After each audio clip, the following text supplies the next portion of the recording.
So, hi mga ka-caregiver.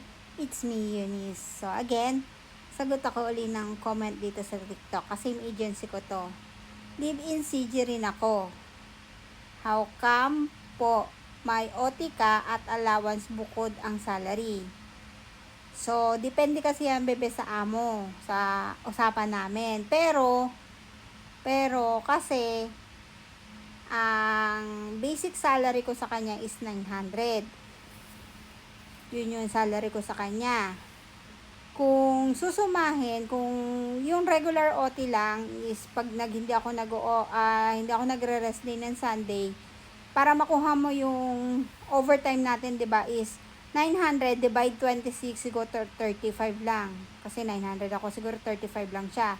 Dapat ang Sunday ko is $35. Mayaman yung amo ko. So, hindi siya nagbibigay ng $35. Ang binibigay niya sa akin is $200. Kasi nagto 24 hours duty ako.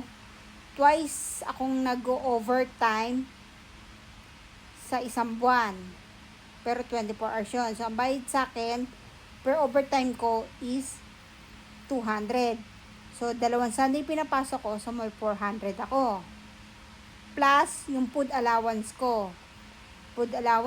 Personal things ko, kasi 'di ba sagot naman talaga ng amo 'yan. Yung iba, dinadamay sila sa pagkain, gino-grocery sila, yun sa amo ko hindi.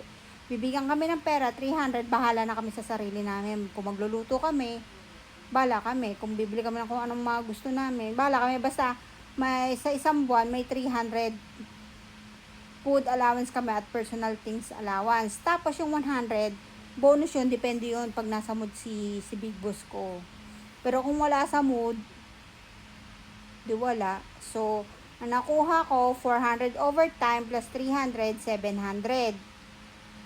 Wala pa doon yung ano ko, plus yung 900 na basic salary ko.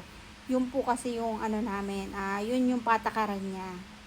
Kaya depende yan. Pero kung tamang ano lang yung amo ko, baka siguro nakukuha ko lang 900. Tapos sila nasasagot ng pagkain ko. Pero kasi nga, sabi ko nga, mayaman ang amo ko, generous ang amo ko. Kaya, ganun kalaki ang sinasahod ko.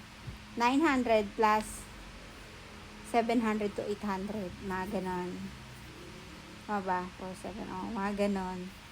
So, yun lang po. Ingat ka and God bless.